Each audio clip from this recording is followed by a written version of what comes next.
This week on the RV podcast, we talk dirty about your RV black tank, busting some myths and learning the best way to maintain, empty, and clean them. The changing tariff landscape has the RV industry in a state of confusion, but consumers are hoping it's now a buyer's market. In Mike and Jen's story time, the tale of our white-knuckled 10-mile-an-hour journey. All this plus the RV ideas and your questions coming up in episode 547 of the RV podcast. Hello, everybody. I'm Mike Wendland, and this is my lifelong traveling companion and my bride, Jennifer. My dear, before I started recording this podcast, I went out and turned the refrigerator on in the RV. I also brought in one of the slides. You ready to leave? I'm getting there. As soon as we get done here, I'm going to go be packing up. Yeah, we are off for a week at one of our favorite campgrounds across the state of Michigan. This is Michigan, and we're down here. We live in southwest Michigan for the last couple of years, but we used to live over this side of the state, over the northern Detroit suburbs. And there's a campground out there that we really like, and we're going to head over there for a week and spend time with family and friends. And just enjoy it. We go there every year about this time. We do. And Bo will like it there. And his predecessor, Ty, loved it there. We used to go there all the time for walks. Yes, we did. So we're going to go hang out on some familiar territory. We'll probably run the camera and take you along with us in one of our YouTube videos coming up. All right, let's talk about the big announcement. You, I'm sure, heard that a trade deal of some sort has been struck and tariffs have been reduced by the Trump administration with China.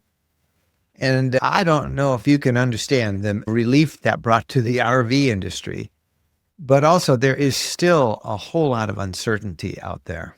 The industry got together for a big power breakfast last week in Elkhart that served as a pep talk for an industry battered by a growing sales slump and a networking event for industry leaders seeking inspiration and encouragement. Now, personally, and based on our direct contact through our daily emails and messages with our followers, we see consumers tightening their belts a little bit, making less elaborate camping plans, but still very excited about the RV lifestyle. And they are also looking for deals. A constant question we get has to do with whether this is an RV buyer's market and if dealers are more willing to work on prices. And our answer is yes. It really is a buyer's market out there right now, particularly if you're going to shop and the dealer has some excess inventory. Now's the time to scoop that up. They're willing to do a pretty good buy. This is always, I think, as you start to get into particularly midsummer, but you get into the summer season, this is when they're getting ready for their 26 models. Then the next year models start rolling in towards the end of summer. And so they want to clear out their existing inventory, and that's when you get good prices. But also, if you're ordering a 26 model, it's probably a good time to do so because they want to make sure they have some business on the books for the last couple quarters of the year. And they're tempted to deal a little bit better. All of this is made even more of a buyer's market because of the uncertainty in the industry itself. They're getting less sales and more competition, and thus I think they're a little more willing to deal than they have been in the past. But there was some interesting data that came out last week from the camping industry. CampSpot, one of the nation's largest booking platforms, spoke to campground owners in Florida and Alabama and learned that campers were shortening their booking reservations, something that happens when people hold off on plans because of economic uncertainty. Also, CampSpot found a 40% reduction in Canadians making reservations at American parks. Now, we've heard about this for some time now, ever since this trade war or whatever it is that the Trump administration started with Canada. Canadian campers are definitely staying away from the U.S. and most dramatically staying away from those traditional Sunbelt states where they snowbird in. There's a lot of false information being circulated in Canada. We talked to some Canadian friends of ours, and they said that they were told that Canadians were going to be treated rudely in the U.S. or maybe not allowed in an RV park or given a rough time at the border. And of course, that's just not happening. That's not true. But all that negativity is clearly having an adverse effect and keeping Canadian RVers from coming here. Now, on the other hand, that results in probably more spots opened up for camping. So it's a little easier probably to get a reservation without those Canadians coming in. But we want them to come back. They are our neighbors. They are our friends. We are RVers. Those differences between the politicians don't mean anything here. We're all together on this. So come on back. Don't worry about it. Yeah, we hate the way politics of late seem to be souring everything. We love the RV lifestyle because it offers us an escape from the nastiness out there. It lets us visit other places, meet other people, and do it all unfiltered by the constant negativity we are exposed to by the media. Around a campfire, we see people clearly. We're all friends and we have much more in common than what politicians and the media would have us believe. So just keep being nice. What's that silly sign? Keep calm and camp on. So go find camping adventures. And if you meet some Canadians, go out of your way to give them a very warm welcome.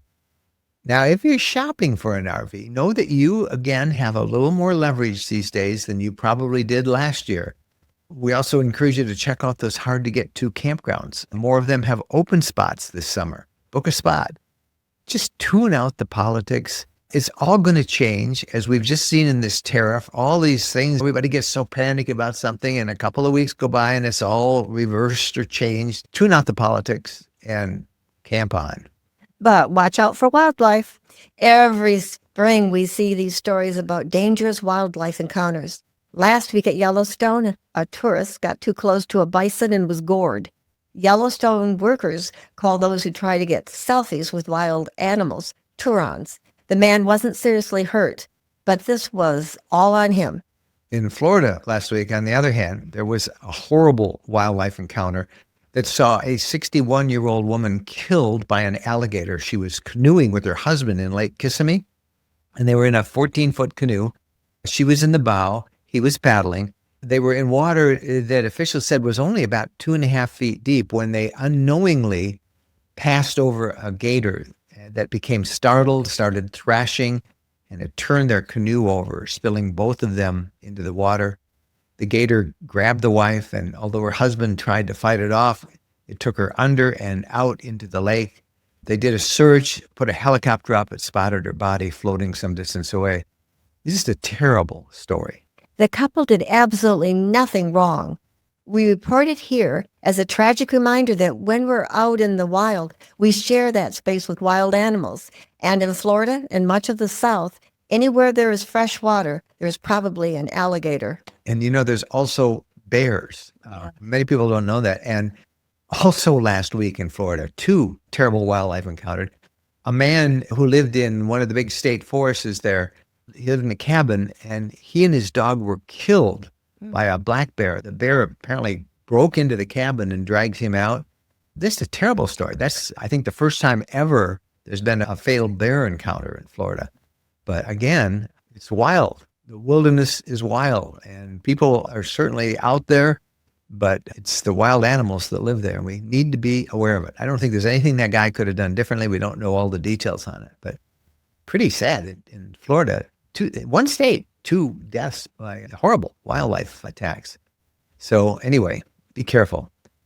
And we want to end with some halfway good news. And so let's circle back to what we shared earlier about how RVers, despite all the politics and economic confusion that the media keeps focusing on, RVers just want to RV. As proof, look at the Memorial Day traffic forecast from AAA. This year, 45.1 million Americans say they will travel at least 50 miles from home over the Memorial Day holiday period. A whole lot of RVers are in those stats. And this year, we'll set a record for Memorial Day travel. That previous record was set back 10 years ago in 2005 with 44 million people. So despite concerns over raising prices, many Americans are choosing to get out there with friends and family to enjoy nature, decompress. They're keeping calm and RVing on, apparently in record numbers this coming Memorial Day. If you want to learn more about any of all this stuff, show notes are at rvlifestyle.com/podcast. And also, we love to hear your comments, your questions about anything you heard today. You can reach us at Mike and Jen at rvlifestyle.com. All right. This part of the podcast is brought to you by Keystone RV's Montana line of luxury fifth wheels. Our own Montana High Country has been our home on wheels for the past 2 years, traveling thousands of miles across North America. We often joke that it's our luxury condo on wheels. That's how comfortable the living experience truly is. Montana sets a gold standard in luxury fifth wheels, combining superior craftsmanship with continuous innovation. Every model features thoughtful touches like expansive living spaces, residential-style kitchens, and construction that's been tested to withstand everything from cross-country adventures to winter camping. Choosing a Montana isn't just about buying an RV, it's about embracing a lifestyle where luxury and adventure meet at every mile. Visit KeystoneRV.com and discover why Montana continues to be the choice for RVers who refuse to compromise on quality and comfort. Now it's time for the RV conversation of the week. And of all the email we get, the single topic that seems to draw more questions than any other is how to deal with the black tank on an RV. Black tanks are universally the least favorite part of the RV lifestyle. I don't know anybody who enjoys dealing with them. But there's also all sorts of misinformation and myths about black tanks that have cropped up over the years. Things like you don't need to dump any chemicals in there. All you need is a lot of water. Or you can use any kind of toilet paper you want, or empty the black tank every day if you can. So at the start of the camping season, we thought we should do some myth busting and get some real expertise and learn how new technologies and tools and science can help with managing and maintaining our RV black tanks. Our guest is a true expert on this, a chemist who has devoted most of his career to learning how to manage black tank odors, deal with organic waste, and help RVers have fewer headaches emptying and cleaning their black tanks. He is Thomas Vincent, and he has used the American Society for Testing and Materials Methods, industry standards, and sophisticated testing methods that he's developed about this subject for close to 20 years. He is currently the compliance manager and chemist at Camco and brings his decades of experience to our conversation of the week. Well, Thomas Vincent joins us right now. Thomas, thank you for making some time for us. We're going to talk dirty for a while. Is that okay with you? Sounds good. Thanks for having me. There's nothing more dirty than a black tank. But there's so much confusion and so much information and misinformation about what we need to do that we're looking forward to helping you help us understand. Let's start with explain how the black tank systems work on an RV. And I understand every RV is different, but in general, how are they set up and what do we need to know about them? That's right. And so if you think about the underside of an RV, there's several attachments and tanks underneath the RV. So in that underbelly, you have the black tank, the gray water tank, and the freshwater holding tanks. So specifically to the black tank, it's attached under there to collect everything that comes down the toilet, the waste and the paper, and stored, so you can get it to the dumping station. Now, I have seen a lot of people who say the only thing you really need to do is use a lot of water. And I know we're going to talk about other things to put in that black tank, but how important is water? How much water should people use every time they flush that, whether it's with solids or liquids? Yeah, that's a great point. So, water is definitely critical on how that waste gets diluted, but also making sure that the chemical you're putting in there, that it works properly.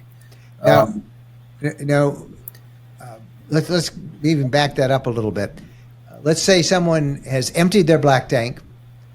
Never a good job, but nevertheless, they've emptied their black tank.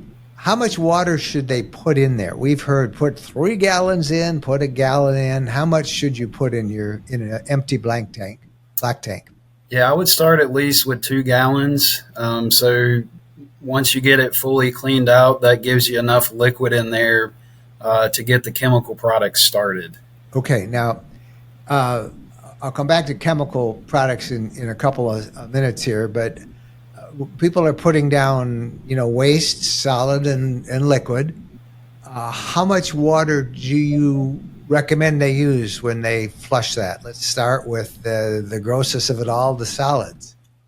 Yeah, with the solids, again, I would probably go to 1 to 2 gallons per flush. That's holding that down for quite a while. Right. So I think it's really just ensuring that heavier waste gets diluted as you're putting it in the tank. Okay. And then obviously liquid waste, not quite so long. Right. Then we get to the other big question, toilet paper. Now, there's all sorts of different kinds of toilet paper out there, 1-ply, 2-ply. And then we see many people saying, well, you can use any kind. Help us understand, what kind of toilet paper should we use? I mean, I got to say, 1-ply, 2-ply, you're using so much of that stuff that isn't it better to maybe just use some heavier toilet paper in the first place? And I know that's a personal preference. Everybody's got different types of paper they like to use, whether it's in the RV or at their house. And really, if you're looking at RV specific, those toilet papers are specifically designed to break down faster. So it's based on the fibers and how the toilet paper is made, and it helps prevent clogs and extreme buildups in the tanks if you're using that RV specific type of toilet paper. So we've talked about that.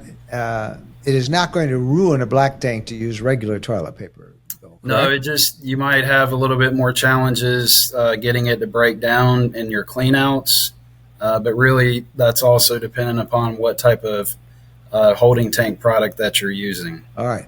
Now we want to get into the holding tanks. This is where the controversy sometimes arises. As I say, there's a whole movement out there that says just use enough water and you don't have a problem.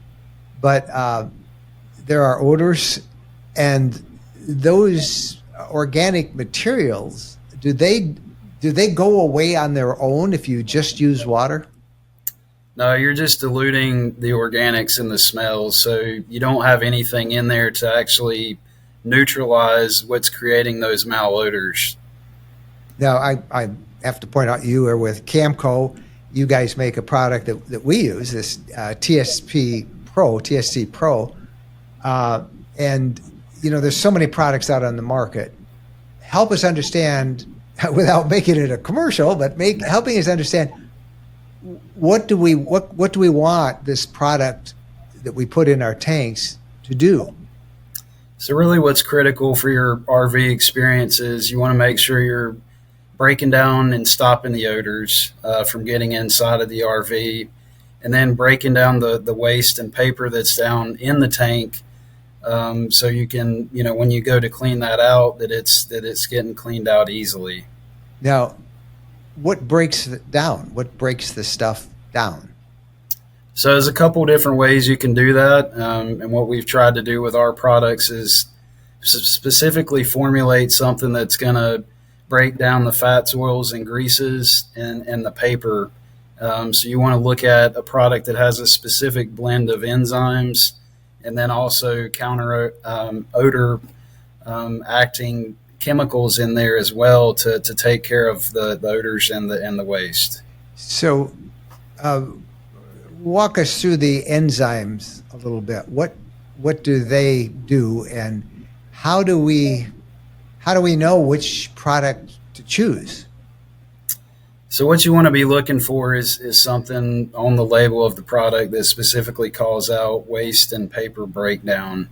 So what you have with enzymes in our products is you have bacteria producing enzymes, and what that's doing in the presence of soil, and when you add that to the water, what those enzymes are doing is they start multiplying and breaking down the waste as you put that in the tank. So you want to make sure you got a good blend of product in there.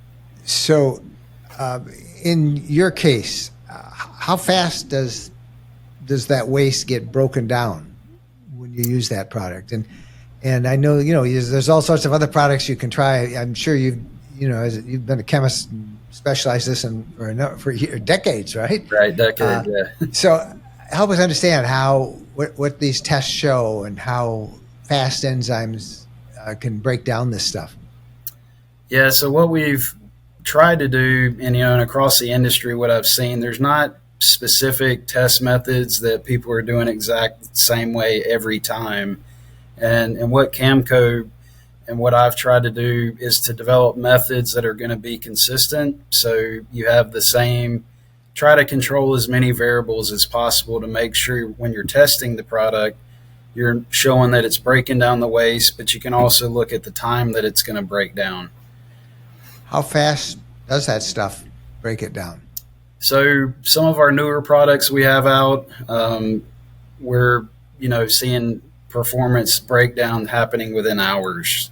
Really, in hours? And I don't mean that we can't say the name of your products. I see it behind you, TSP Pro.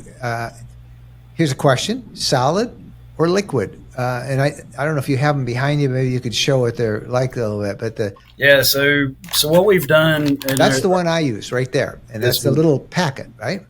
Right. So what this is, it's a patented product that we've brought to the market. So what it does is combines you have the powdered bacteria producing enzymes in the center, and then the outer portion is a liquid blend of surfactant and calcium nitrate, which helps with the cleaning and the breakdown of odors. So that, I mean, hold it up the camera a little bit, but that's the white is the enzymes, and around it, it looks like that's a liquid, that blue, right? Correct. That's right. So do you just drop that in the toilet? I've heard people say, oh, no, you want to open it up and poke a knife in it and empty it that way because that plastic will end up coating the bottom of your black tank. Is that true? So you definitely don't want to break it open. The intention of this is ease of use for the customer. So you simply grab your packet, your drop in out, drop it in the toilet with the water. And this is a water soluble film that's going to break down over time while it's in the tank. How much will one of those handle? How big of a black tank? So it's intended for use in a 20 to 40 gallon tank. Okay. I'm asking probably very naive questions here, but does it hurt to put two of them in? No, I mean, you're still going to get good performance with one, but if you're dealing with a higher load or you have more people in the RV, you might want to put, two in there to get, ensure you're getting good performance. All right. So that has both the enzyme and the odor control in one little film that dissolves, but there's also a liquid product, right? That's right. And those come, I don't know if you have any of those with you there or not, but I've seen a bottle of the same thing. It says TST Pro, the liquid. Yeah, so the liquid is a 32-ounce bottle, and it's intended to use 2 ounces of product per tank. Okay. So it's a highly concentrated bacteria-producing enzyme blend. All right. Somebody's at a campground. They're camped for, a week, say. And normally that will take them most of that week to fill up the black tank, a small family. Do you recommend they wait until it's all filled up before they empty it, or should they empty it sooner? We've heard people say, don't empty it until it's half or 3/4 full, or top it off with water. What's your recommendation? Again, I think it's a personal preference, but if you think about the chemistry and how the enzymes work, it is good to let it keep working and not dump it, half full. So after you're going to leave the campground and say, it's a quarter full, half full, if it's a shorter trip, do you recommend then topping it with water and dumping it? Yes, that'd be my recommendation. Okay. Now, how do we clean the black tank? Because that stuff, we've heard things like poop pyramids and all this stuff, which happens, I know. Yeah. But how's the best way to clean a black tank? There are, I know, a number of products out there. Newer RVs have, many of them, I think pretty much most of the new ones have a built-in black tank cleaner where you attach a hose to it. But right. What about older RVs and in general, anybody else? How do we clean our RVs? How do we clean those black tanks? Yeah, so with the black tank, a good maintenance program is critical. So, having the right tools and right chemicals to do that. So There's a couple options on the market. There's tank rinsers where you can attach this directly to the exterior of your black tank, and then it has a water hose connection that goes straight in to help with the cleaning out. Yeah, maybe you could hold that up for a minute. So at the back where you are at the bottom there, that's where it connects to your where you normally put your stinky slinky. That's right. That's there. And at that big thing at the top is a valve, right? Right.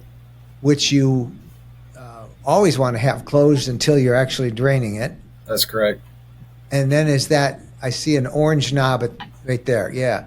That's where you would attach a hose, right? Yes, that's right. You'd have the water hose and the pressure that's coming in to start that rinsing process. What's that product called that you're holding? So this is one of our Rhino tank blaster products that we have available to help with that. Okay, so how does that work? You hook up the hose. How long do you let the hose run?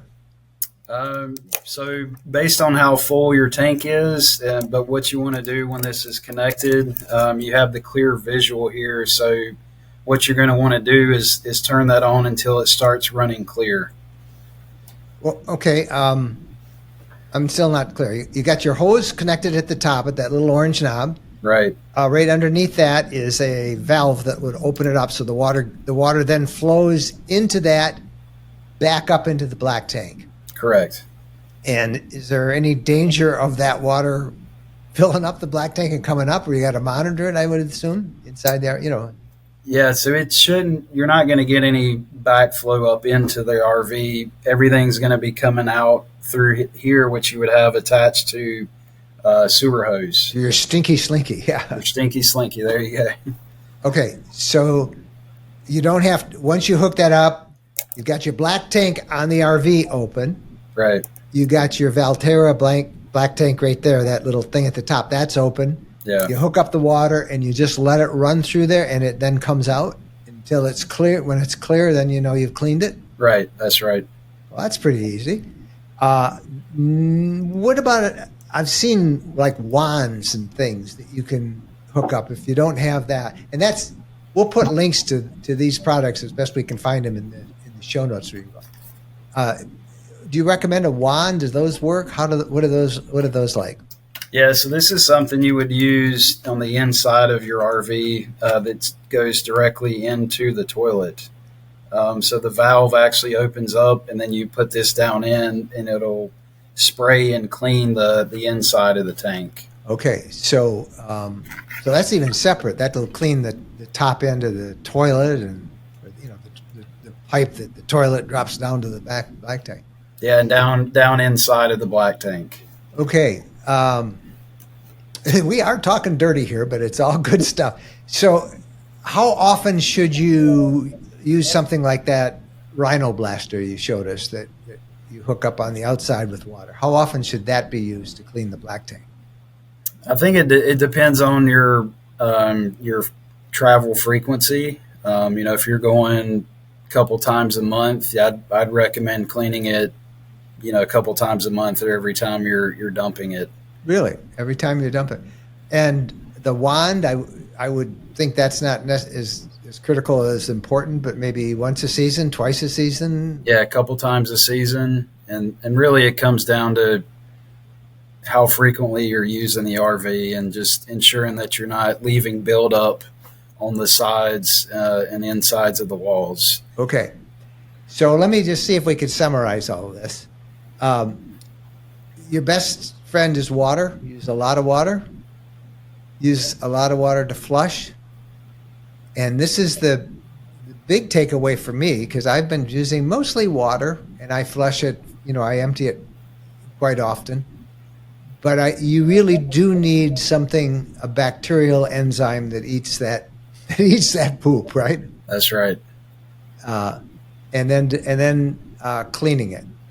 And I show that Rhino blaster again because those who don't have that automatic cleaner that many new RVs have, this is really, and I'm just giving you my own personal recommendation, because that Valterra valve up at the top, I'll show how that just opens up because people, so you open up your black tank. It's two different ways. And what's nice about that is if you shut it, nothing is going to come out until you have hooked up your stinky slinky hose. So there's no messes at the campground. That's just like a little extra. Right. But you just hook up your hose and it's all clear and you can see. So I think that's pretty good. That's the one thing on the automatics. I think it's the Sani flush system that many of us have.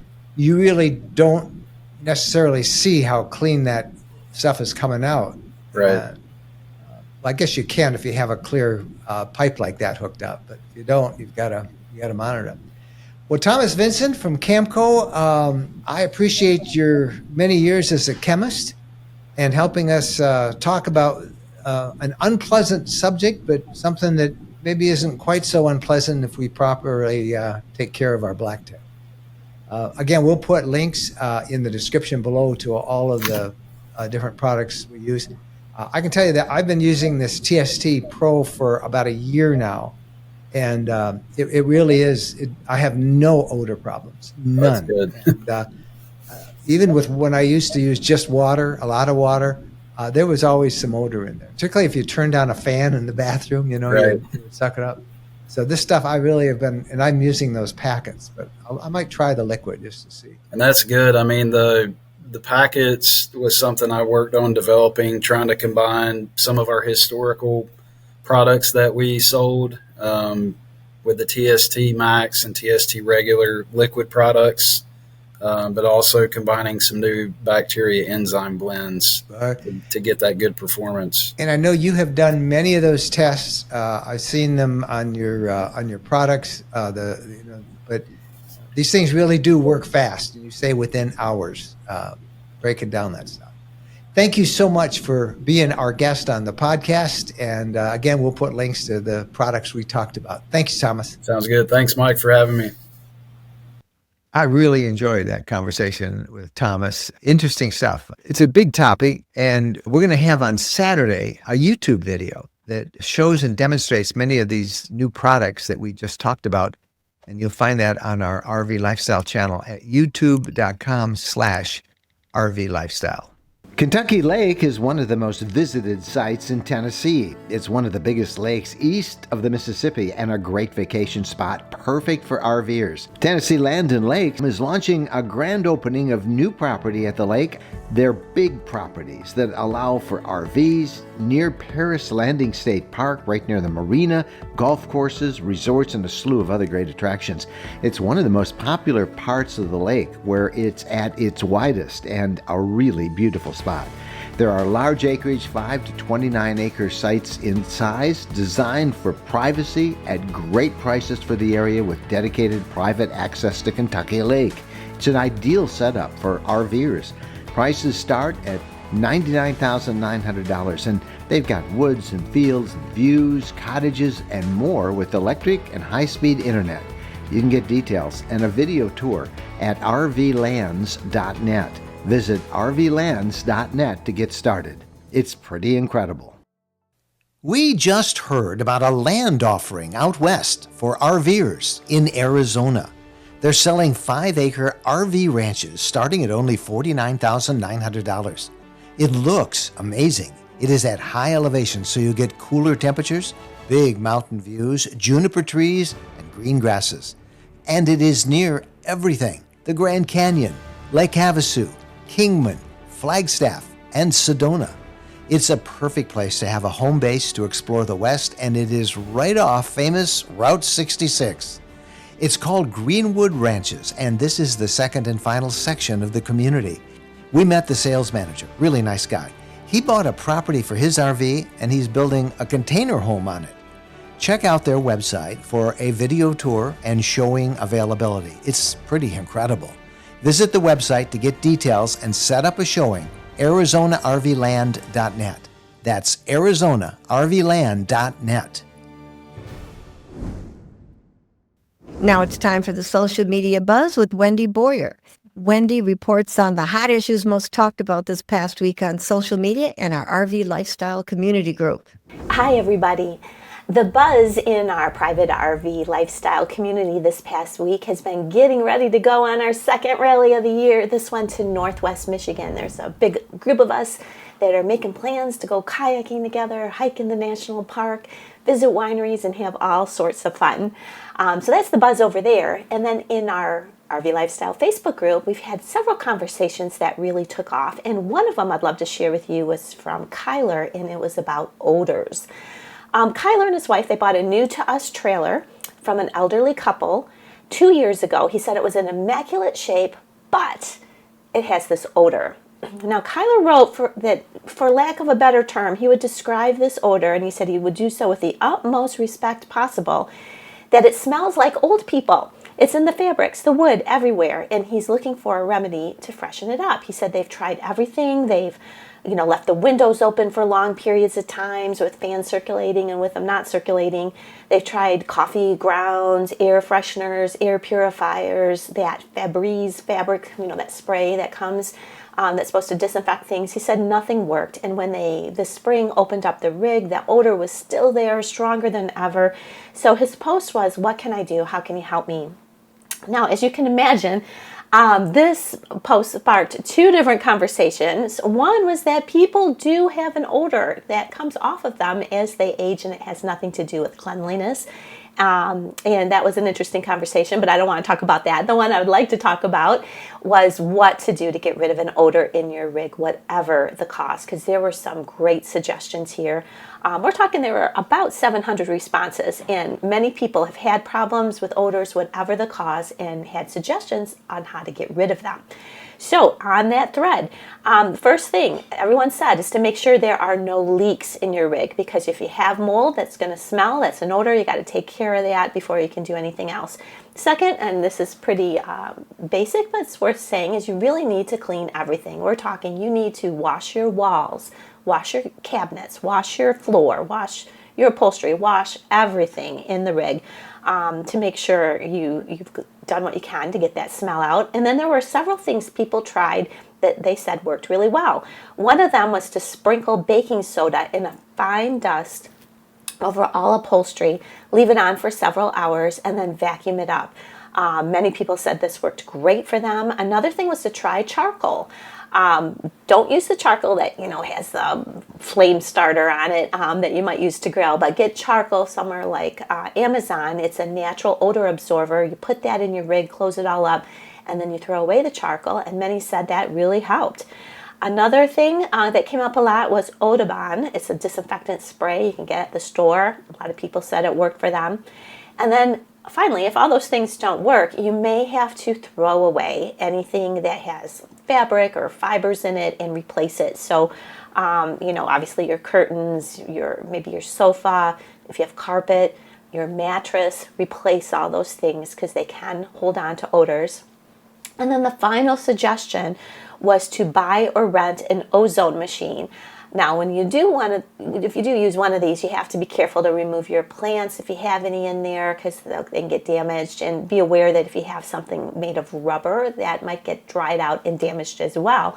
But if you take those precautions and you use an ozone machine, I think every single person said that this worked amazing and got rid of different odors for them. So if you have an issue with odors in your rig, I hope some of these suggestions can help. And that's it for me. I'm Wendy Boyer, and I'll see you either in our RV Lifestyle community or Facebook group. A lot of excellent tips. It's great when people come together to share their knowledge. You'll find that at rvcommunity.com. We have an invitation for you. It's an invitation to have fun, make friends, and find adventure by joining us at rvcommunity.com. And that's our private online community created exclusively for RV enthusiasts, away from the noise and the nastiness. You know what it's like on public social media, like Facebook. We truly believe that the journey is always better together.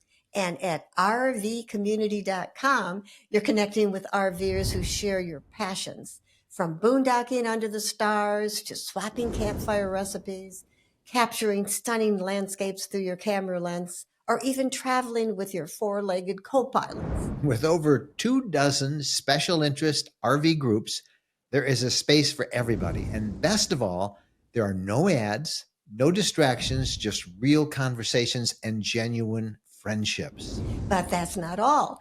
Join us at 3 exclusive rallies every year, held in breathtaking locations across North America. Share stories, learn from experienced travelers, and create unforgettable memories, because RVing is about the people you meet. Now, you'll get direct access and coaching from Jen and I. We do regular live streams just for the community. There's instant chat. There's meetups in local areas and regional spots.